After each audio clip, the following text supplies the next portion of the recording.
Assalamualaikum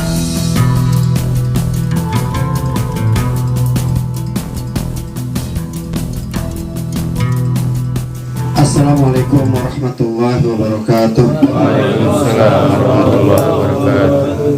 Alhamdulillahilladzi an'ama alaina bi ni'matil imani wal islam wa ni'mati jamaah wa imamah wa ni'mati sehat wal afiyah. Asyhadu an la ilaha illallah wahdahu la syarikalah wa asyhadu anna Muhammadan abduhu wa rasuluh alladzi ja'ana bil haqq wa dinil qayyim wa ala hadana ila siratal mustaqim. Allahumma shalli wa sallim ala abdika wa rasulika nabiyil karim wa ala alihi wa sahbihi wa man tabi'ahum bi ihsanin ila yaumil qiyamah. Qala Allah ta'ala fi kitabihil karim, a'udzu billahi minasyaitonir rajim, bismillahirrahmanirrahim. Wa lanabluwannakum bi syai'in minal khaufi wal ju' wa naqsim minal amwali wal anfusi was samarat wa basyiris sabirin alladzina idza asabatum musibah qalu inna lillahi wa inna ilaihi raji'un.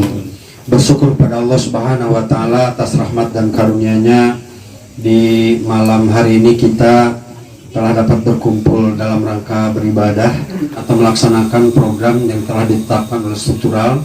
Mudah-mudahan apa yang kita lakukan senantiasa dapat menghantarkan kita kepada ridha Allah Subhanahu wa taala. Baik, ikhwatul iman rahimakumullah. Iya. Baik, ikhwatul iman rahimakumullah. Coba kita buka surat Al-Baqarah ayat 112 yang pertama.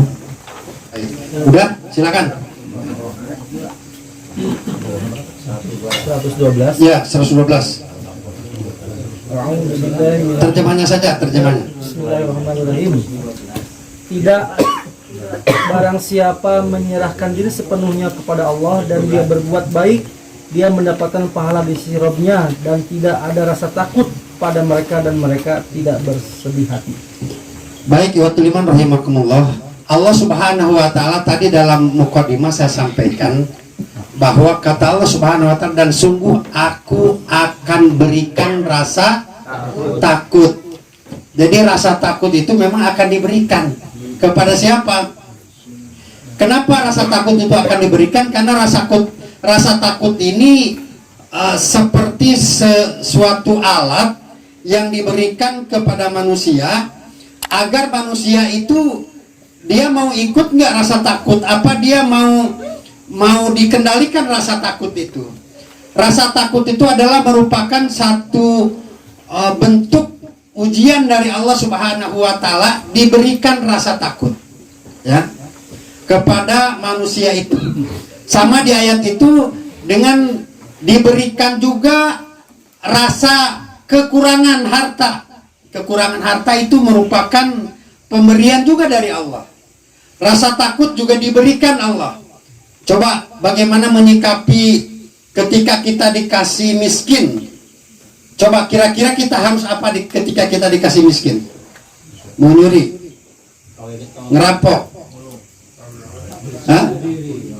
Coba udah bekerja, ibaratnya bekerja nggak ada pekerjaan, tetap miskin, gimana? Mau ngerampok? Mau nyuri?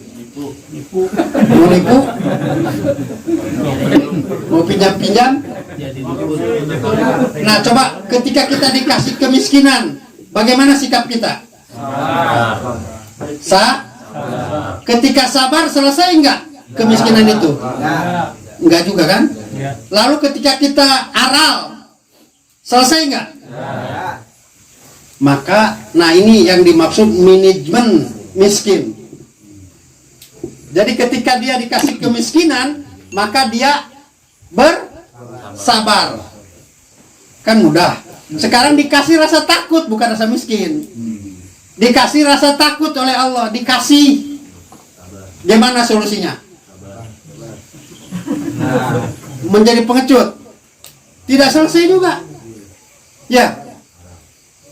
Nah, maka ketika kita dikasih rasa takut, maka kata Allah Subhanahu wa taala itu yang pertama berserah diri. Berserah diri. Ya. Yang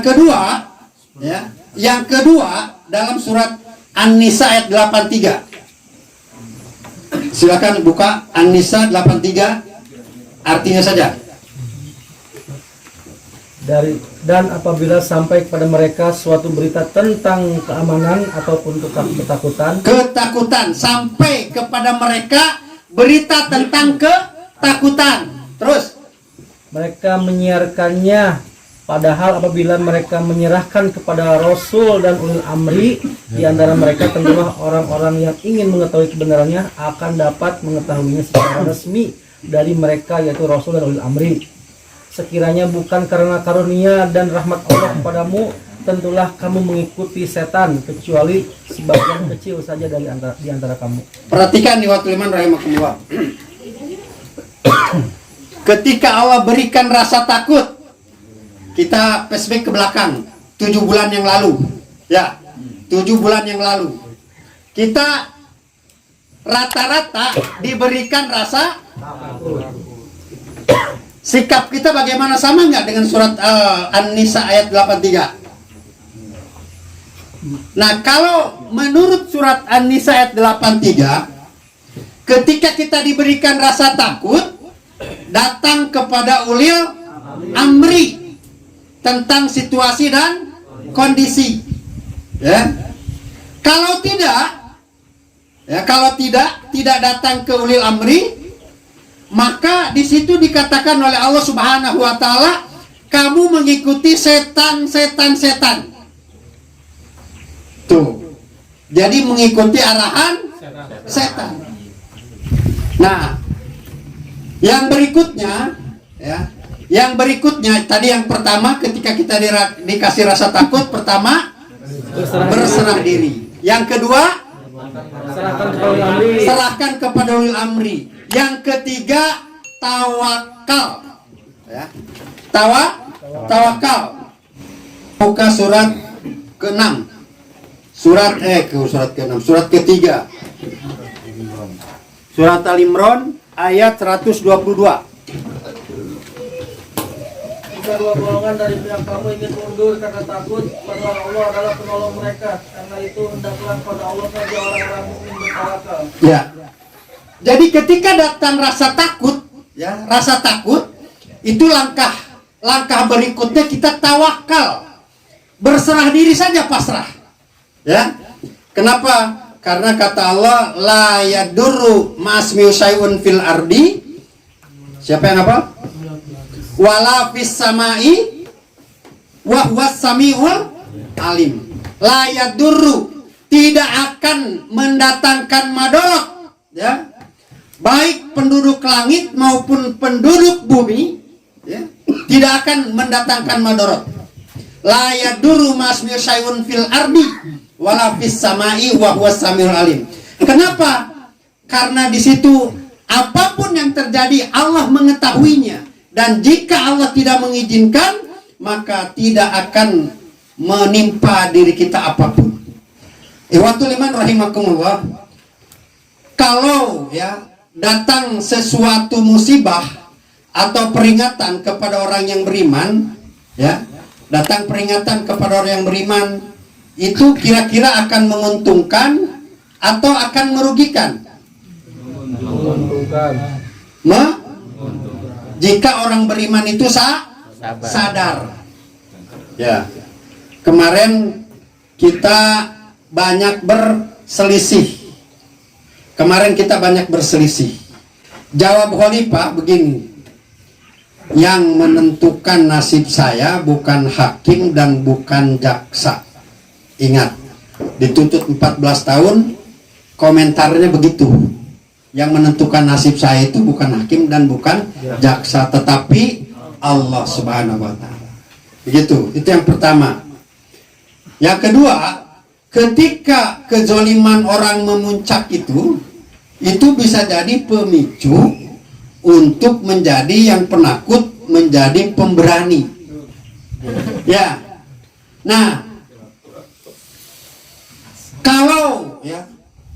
kalau Allah mempromosikan khalifah dengan harga yang mahal, kita senang apa sedih?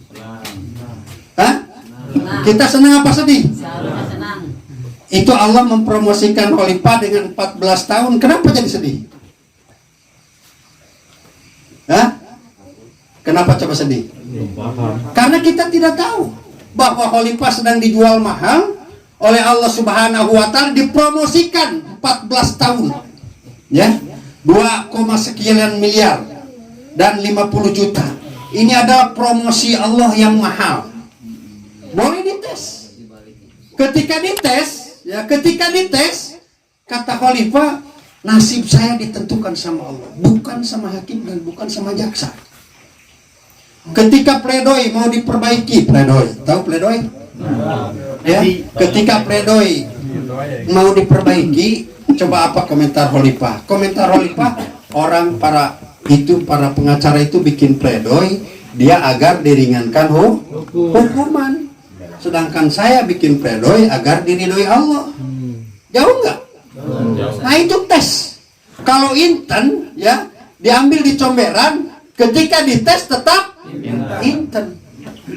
Itu begitu, itu mahalnya, ya luar biasa. Maka bodoh ya jika kita dengan kenyataan-kenyataan ini malah kita jadi pengecut. Bodoh banget. Ya. Coba saya mau tanya. Jika hari ini kita dihadapkan kepada dua pilihan, kita mau ikut Nabi apa tidak ikut Nabi? Ikut Nabi. Walaupun kita harus mengorbankan nyawa, tetap kita ikut Nabi. Hah? Kira-kira? Hah? Kalau kita nggak ikut Nabi, kafir, masuk neraka. Kira-kira kita mengikut Nabi nggak? Apapun yang bisa nggak dipraktekkan hari ini kepada khalifah? Ya, harus dibuktikan, bukan omongan. Ya. Kenapa demikian? Ya, kenapa demikian? Coba kita buka surat Al-Imran ayat 140. Surat Al-Imran ayat 140. Terjemahnya saja. Jika kamu pada perang Uhud mendapat luka, maka mereka pun pada perang Badar mendapat luka yang serupa, dan masa kejayaan dan kehancuran itu Allah pergilirkan di antara manusia agar mereka mendapat pelajaran. Nah, dan agar Allah membedakan antara orang-orang yang beriman dengan orang-orang yang kafir, dan agar sebagian kamu dijadikannya gugur sebagai syuhada. Allah tidak menyukai orang-orang zalim. Bagaimana kita mau tahu orang yang mati syahid dengan orang yang mati sangit? Coba. Kita untuk mengetahui ada orang yang mati syahid dan ada orang yang mati sangit. Berarti kan harus ada pertempuran kan? Ya, benar nggak? Kalau nggak ada pertempuran kita nggak tahu mana mati syahid, mana mati sangit. Ya. Bagaimana kita hari ini mengetahui mana orang kafir, mana orang mukmin? Dengan khilafah inilah kita tahu mana orang kafir, mana orang mukmin. Nah, bagaimana kita menyikapi situasi dan kondisi, kata Allah Subhanahu wa taala, masa kejayaan dan masa kehancuran itu pasti terjadi. Ya, di antara manusia. Kenapa? Karena akan Allah pergilirkan masa kehancuran dan masa kejayaan. Itu pasti. Kita sudah tahu dalilnya, tetapi prakteknya belum tentu kita tahu. Dan belum tentu kita sadar bahwa masa itulah sedang pergantian. Belum tentu kita sadar. Ya. Hari ini Allah akan mempergilirkan, ya, kejayaan, kekafiran akan diganti oleh Allah dengan kejayaan Islam. Ini harus ada benturan, harus ada proses, ya, ada proses. Nah, dalam proses itu tentu ada menyakitkan diri, ada. Di situ harus sabar, di situ harus tawakal, di situ harus berserah diri kepada Allah, ada di dalamnya. Proses pergantian, ya. Dan ini sudah pasti. Kenapa? Karena Allah ingin melihat mana yang sangit, mana yang syahid, mana yang mukmin, mana yang kafir, mana yang duduk, mana yang berdiri. Itu yang ingin dilihat itu. Ya. Ikhwatul iman rahimakumullah, ini satu kepastian. Maka rasa takut itu ada di setiap manusia, bukan hanya kita. Nabi saja ada, ya. Nabi aja ada. Tapi rasa takut itu harus dikalahkan dengan memohon pertolongan kepada Allah. Begitu datang kita diuji dengan rasa takut. Coba kira-kira bagaimana ketika datang rasa takut pas usah diri coba. Bagaimana datangnya rasa takut yang dirasakan? Iya, ketika kita melihat saudara dekat di tahan, itulah yang membangkitkan kita rasa takut. Ah, real. Bener nggak? Dirasakan nggak oleh kita? Dirasakan kan? Ketika saudara-saudara bisa ditangkap. Jangan-jangan kita Satu. Wah, besok jangan-jangan. Nah, ya. Kata Allah ketika datang itu gimana? Pertama mohon pertolongan kepada Allah. Jadi kita bukan, oh ini yang dijanjikan Allah, saya diberi rasa takut, ini harus bagaimana ya? Ikut prosedur Allah, bagaimana? Mohon pertolongan karena aku yang memberi rasa itu. Allah yang memberi rasa takut, maka kita mohon kepada Allah agar rasa takut itu dicabut. Ya Allah, Engkau sudah ngasih kepadaku, angkat lagi ya Allah rasa takut ini. Begitu. Kalau rasa takut ini ketika ada tertanam di dalam dada kita, maka rasa berani itu akan diberikan kepada orang kafir. Dia akan diberikan rasa keberanian, sedangkan kita diberikan rasa takut. Itu begitu. Kalau kita diberi rasa keberanian, maka rasa takut akan dioper ke orang kafir itu.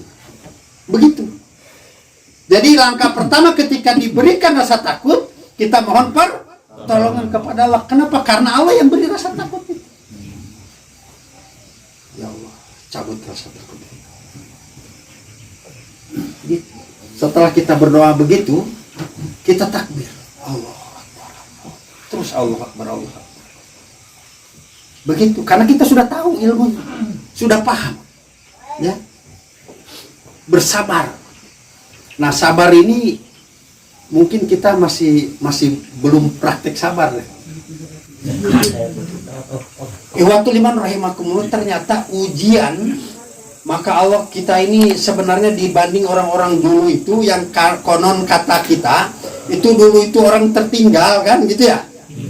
Kita ini orang-orang modern. Kan begitu pengakuannya. Tapi kok ujian diberikan kepada orang-orang kuno ya. Dulu orang kuno diberikan ujian begitu dahsyat. Kalau ujian itu diberikan kepada kita, mungkin belum tentu masih ada yang mempertahankan baiat. Mungkin belum tentu. Kenapa? Karena dahsyatnya. Kenapa? Karena kita terlalu rasa takutnya itu terlalu berlebihan. Mungkin kita kegedean suara kan. Ya, dulunya kegedean suara sehingga begitu datang prakteknya ya suara yang dulu nggak ada. Hilang. Masya Allah ya. Nah, tadi apa? Ketika Allah mendatangkan rasa takut, langkah pertama apa? Berserah diri kepada Allah. Sadar sesadar-sadarnya, karena kita punya keyakinan la yadurru masmi syai'un fil ardi wala fis samai wa huwas samiul alim. Saya ada cerita Khalid bin Walid. Khalid bin Walid itu kita kenal panglima perang yang tidak pernah terkalah, baik waktu beliau menjadi kafir maupun setelah menjadi muslim. Singkat cerita, dia datang ke suatu tempat. Di tempat itu dia akan mengadakan pertempuran. Di sana rajanya perempuan. Ketika di sana rajanya perempuan, dia tahu bahwa Khalid bin Walid itu jangankan sekarang, mati itu dicari. Dulu aja kematian tidak dicari, dia pemberani. Apalagi sekarang kematian dicari. Mereka sudah tahu betul, nggak mungkin dapat dikalahkan kalau dengan perang. Kata si raja perempuan memang cerdas. Saya akan membuat suatu racun. Kenapa? Karena dia keyakinannya itu luar biasa. Begitu ceritanya datang Khalid bin Walid, ya, Datang Khalid bin Walid ke situ. Wahai Khalid bin Walid, kita sekarang nggak usah perang-perang, hanya akan mengorbankan jiwa-jiwa saja. Kamu juga kan sayang. Ini saya juga sayang terhadap masyarakat saya. Maka kita kalah dan menang ditentukan dengan keyakinan kamu. Ya apa? Ini racun, kata si perempuan itu. Ini racun. Kalau kamu tidak mempan dengan racun ini, maka saya akan taat dan tunduk kepada anak. Jadi nggak usah perang. Capek kita perang. Oh, siap, kata Khalid bin Walid. Itu tahu racun, ya. Maka kata Khalid bin Walid, dia yakinnya betul kepada Allah itu, ya. Yakinnya dia kepada Allah itu sudah menghujam. Dia tahu itu racun, ya.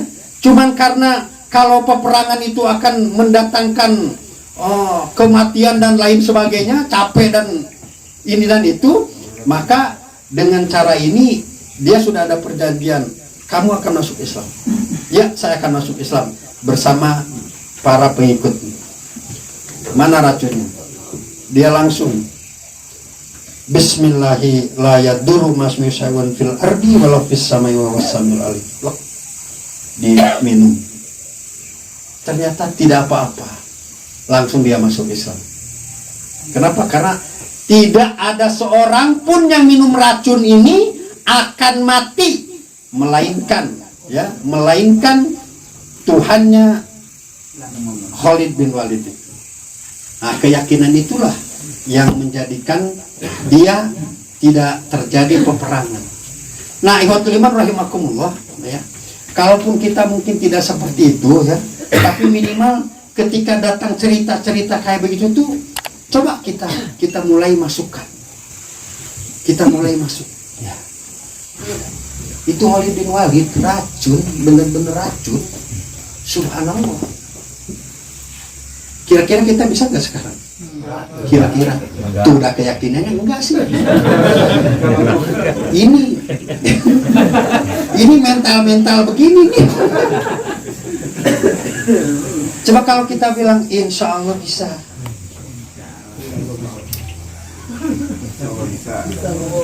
Bisa nggak kira-kira? Nah begitu. Jadi berarti kalau kita punya keyakinan bisa, karena Allahnya Khalid itu sama dengan Allahnya kita. Kalau kepada Khalid Allah bisa, kenapa kepada kita tidak? Allah itu tidak berubah itunya. Yang berubah kualitas Khalid dengan kualitas itu masalahnya. Bisa nggak kita memperbaiki sehingga kita menjadi kualitas Khalid? Bisa nggak? Bisa. Kenapa tidak? Orang resepnya tadi sudah dikasih kok. Dulu orang bikin donat Pak Sakirman. Sekarang Pak Sakirman udah nggak bikin donat lagi, nggak bikin brownies. Tapi saya lihat di warung-warung kok ada donat ya. Siapa yang bikin dah? Artinya kan kalau sungguh-sungguh bisa kan? Dulu ada Khalid, dulu ada Abu Bakar, dulu ada Umar. Kenapa hari ini tidak? Karena kita kurang sungguh-sungguh, ya. Kita masih setengah, ya, masih setengah. Baik, ikhwatul iman rahimakumullah, ya. Kenapa kita dipersekusi seperti ini sampai Amirul Mukminin kita belum keluar? Kenapa coba? Kenapa? Ya, diuji. Hah? Diuji. Kadar keimanannya. Hah? Kadar keimanannya Bukan kita. Kenapa kita dipersekusi? Persekusi apa sih? Diskriminasi gitu. Dikucilkan, diomongkan. Kenapa? Hah? Kenapa kita digitu-gituin? Ya, pertama kita kembali kepada Sunnatul Rasul. Sunat Rasul. Iya. Terus? Yang lain. mentalnya pengecut. Hah? Nih, ikhwatul iman rahimakumullah, tadi kata Ustadz kita, karena kita ikut sunatullah, karena kita sekarang ini mengikuti Rasul, mengikuti perjalanan Nabi, pasti apa yang terkena kepada Nabi, terjadi kepada Nabi dan kepada para sahabatnya, itu pun akan terkena kepada kita. Itu pasti, ya. Pasti. Kalau tidak, berarti yang mereka dapatkan kita tidak dapat. Mau begitu? Jannah surga. Jannah. Ya, mereka dapatkan surga. Ya. Kita. Nah, maka kalau kita juga ingin dapatkan surga, maka kita harus siap mendapat sebagaimana yang mereka dapat. Itu begitu. Jadi kalau mereka mendapatkan itu, lalu mereka mendapatkan surga, sekarang kita ingin mendapatkan surga, tapi kita lari. Dapat nggak? Itu mustahil. Karena surga diberikan kepada mereka itu, karena mereka sudah ditempa dengan ujian, berbagai macam ujian. Ya. Nah, ikhwatul iman rahimakumullah, 14 tahun dengan 2 sekian miliar itu untuk menjadi bahan introspeksi buat kita. Ya. Mungkin kita masih setengah-setengah, mungkin kita masih pengecut, mungkin kita masih banyak berselisih. Ya. Sehingga Allah tegur dengan 14 tahun. Itu teguran. Ya. Sampai kita kembali. Yang tadinya musuh-musuhan kita menjadi saudara, ya. Yang tadinya kita menjadi pengecut menjadi pemberani. Itu begitu. Kalau kita nggak begitu, nanti akan Allah peringatkan lagi. Coba bangkit. Jika ada saudara-saudara kita yang bersalah, ya, yang bersalah kepada kita, apalagi kita yang Salah. saudara yang salah saja kepada kita, kita sudah buka nih dada kita itu untuk memaafkan. Apalagi kita yang kita datang minta maaf. Ya. Kemarin kita masuk ke posisi itu tuh, posisi berselisih. Ya. Maka 14 tahun. Jika ada perubahan ini, nanti Allah akan ampuni dosa-dosanya. Ketika diampuni dosa-dosanya, yang akan datang apa coba? Rahmat Allah. La'alakum turhamun. Ya. Tetapi kata Allah, coba kita buka surat 48. Ya, ayat 61, ayat 8. 61 ayat 8 dan At-Taubah ayat 32. Nah, terjemahnya. Mereka hendak memadamkan cahaya agama Allah dengan mulut ucapan-ucapan mereka, tetapi Allah tetap menyempurnakan cahayanya meskipun orang-orang kafir membencinya. Ya. Itu surat ayat 8. Sekarang 9 ayat 32. Mereka hendak memadamkan cahaya agama Allah dengan mulut ucapan-ucapan mereka, Ya. tetapi Allah menolaknya, malah berkehendak menyempurnakan cahayanya, walaupun orang-orang kafir itu tidak menyukainya. Ikhwatul iman rahimakumullah, perhatikan. Kita sekarang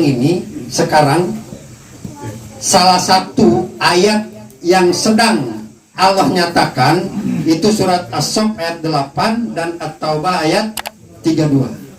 Ya. Mereka, kata Allah sudah dikasih tahu kita dari jauh-jauh sebelumnya. Mereka, siapa yang maksud mereka? Orang yang tidak suka. Ada di dalamnya, ada orang munafik, ada orang fasik, ada orang kafir, ya, di dalamnya. Mereka berusaha memadamkan cahaya agama Allah. Nah, sementara kita ini sedang berusaha mendohirkan agama Allah. Ini kita mendohirkan agama Allah, diangkat, mereka hendak memadamkan. Benturan nggak? Benturan, ya. Kita mengangkat, mereka. Nah, ini benturan, ada benturan, ya.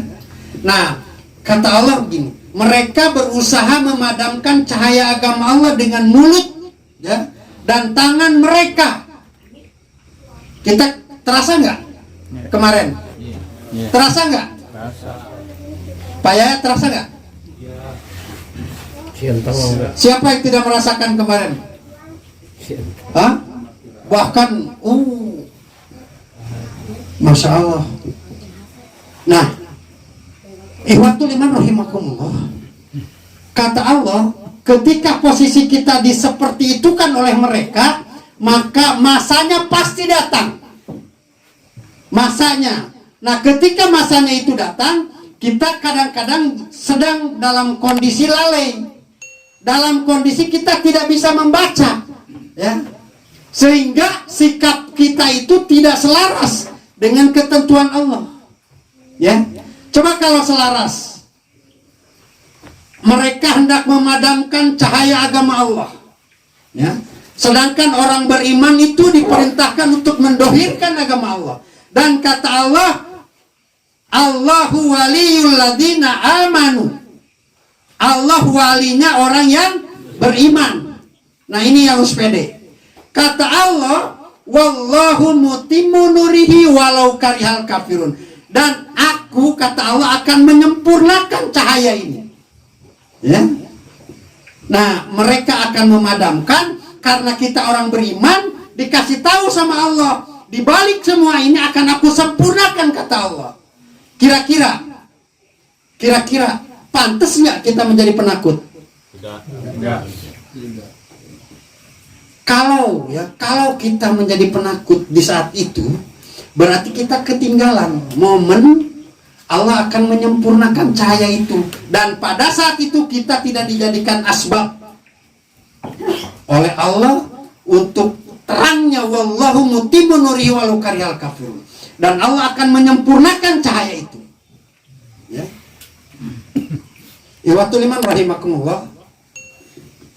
Yang diridhoi oleh Allah Subhanahu wa taala di zaman Nabi Muhammad sallallahu alaihi wasallam itu, kita dengar ada berapa puluh atau berapa ratus?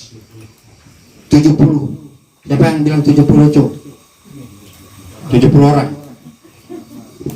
Ada yang 70? Ada yang 100? Ikhwatul iman rahimakumullah. Ketika masa perjanjian Hudaybiyah, di saat aman, ya, di saat aman, Rasulullah SAW datang ke Mekah membawa jamaah umroh. Jumlahnya 1.400. Jumlahnya 1.400. Ada yang tinggal nggak di Madinah? Ada. Di Mekah ada nggak? Orang beriman di Mekah ada, di Madinah ada yang ikut, ada yang tidak ikut. Yang ikut jumlahnya kurang lebih 1.400. Maka yang diketahui oleh mereka, perginya ke Mekah itu adalah untuk mengadakan umroh. Ya. Tetapi dilalahnya ketika sedang minta izin kepada penguasa Mekah, dialognya lama antara Utsman dan orang kafir Quraisy, orang Mekah. Lama dialognya. Sehingga desas-desus di sana sini, akhirnya terdengarlah Utsman dibunuh. Ketika Utsman dibunuh, maka mereka langsung spontan mengadakan baiat Ridwan, alias baiat mati. Ketika mereka mengadakan baiat mati, ya, maka Allah langsung menurunkan ayat surat 48 ayat 18. Ini ya, kata Allah Subhanahu wa taala, laqad radiyallahu 'anil mu'minin. Sungguh Allah telah meridhoi orang-orang yang beriman. Id yubayi'unaka tahtas syajarah. ketika mereka berjanji setia atau berbaiat di bawah pohon. Jadi orang yang berbaiat di bawah pohon 1.400 orang itu sudah diridhoi sama Allah. Orang yang ada di Madinah kena enggak? Orang yang ada di Mekah kena enggak? Momen sekali lagi. Maka momen di mana Allah ridho kepada generasi hari ini kita nggak paham. Di mana Allah meridhoi kita nggak ngerti. Ya, maka jangan sampai kita menjadi seperti orang yang pada saat itu kita berada di Madinah, menjadi orang yang tidak ikut.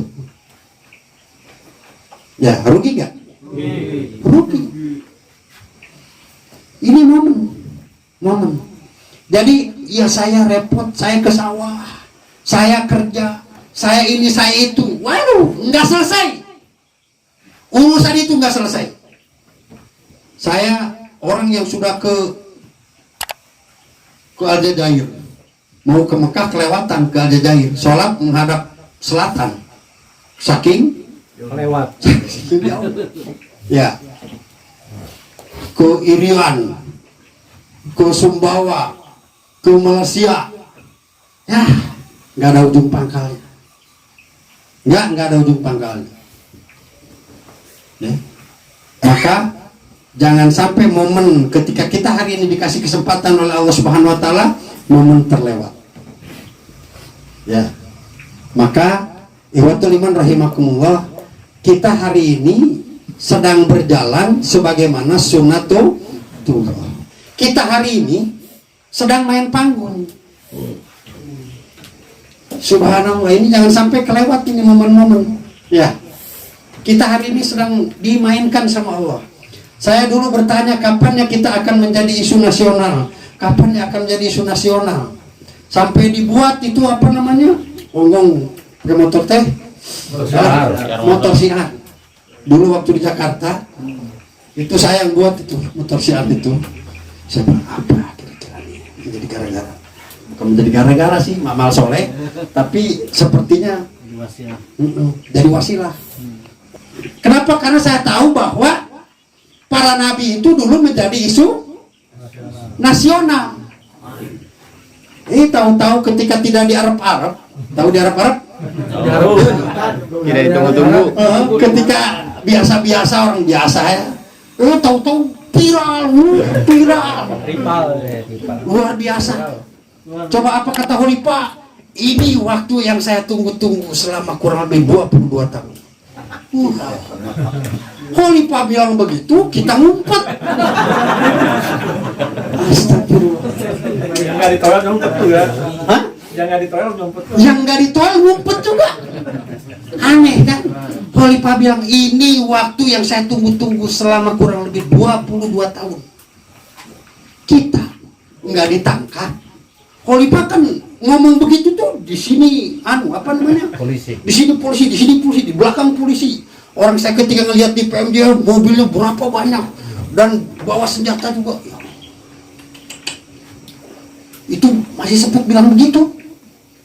Kok kita nggak ditangkap, nggak didatangi? Tiarap, luar biasa, aneh, masya Allah, terlalu jauh kali ya.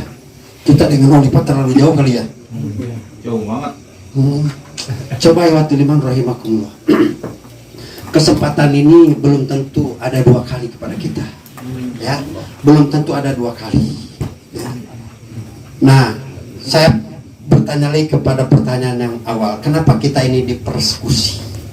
Karena kita menggunakan nama khilafah. Artinya nama ini, masya Allah, benar. Nama inilah yang menjadi setan dari dulu sampai hari ini, tetap dia dilaknat Allah. Karena apa? Karena dia tidak mau tunduk kepada kalimat khilafah. Ini masalahnya panas. Beh, ini dijadikan beh apa yang biasa baca Quran untuk orang gila teh? Ruqyah. Takut ya. Setan yang berbentuk manusia itu takut dia dengan kalimat khalifah itu. karena Bapak menggunakan nama Khalifah. Coba diganti. Kalau saya pikir nyuruh diganti, emang ada apa dengan kalimat Khalifah? Coba kalau kita pikir-pikir, emang ada apa dengan kalimat Khalifah? Toh kita juga nggak ngapa-ngapain. Ya, baik ikhwatul iman rahimakumullah. Ketika dulu Nabi diangkat, ya, ketika dulu Nabi diangkat, itu sebelumnya sudah dikabarkan belum bahwa akan ada Nabi? Sudah. Surat apa? Surat As-Saff. As-Saff ayat. Wa ilqala. Ini harus tahu ya, ketika Nabi belum turun, Nabi belum diangkat menjadi Nabi, penduduk Mekah itu, orang-orang yang tadinya Bani Israel itu sudah tahu akan ada Nabi. Ya, itu dikabarkan oleh Allah dalam surat As-Saff ayat 6. Wa id qala Isa ibnu Maryam ya Bani Israil. Ayat ke-6. Baca ayatnya juga. Terjemahnya. Terjemah aja. Dan ingatlah ketika Isa putra Maryam berkata, wahai Bani Israel, sesungguhnya aku utusan Allah kepadamu, yang membenarkan kitab yang turun sebelumku, yaitu Taurat, dan memberi kabar gembira dengan seorang Rasul yang akan datang setelahku, yang namanya Ahmad atau Muhammad. Namun ketika Rasul itu datang kepada mereka dengan membawa bukti-bukti yang nyata, mereka berkata, ini adalah sihir yang nyata. Ya, padahal mereka sudah tahu akan ada Nabi setelah Nabi Isa. Tapi ketika Nabi Muhammad SAW mengumumkan kenabian, maka tanggapan mereka apa? Sihir yang nyata. Tuh gitu. Ini sunnah, ini perjalanan. Ya. Kalau hari ini kita, ya, dalam surat An-Nahl ayat 2, baca lagi 16 ayat 2. Baca B. AB suaranya yang kencang. Nah. Ya, artinya Ya.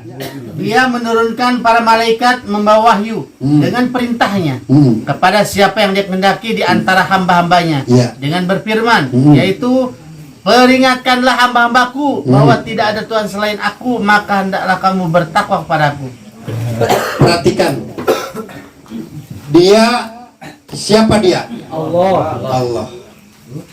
Menurunkan para Malaikat.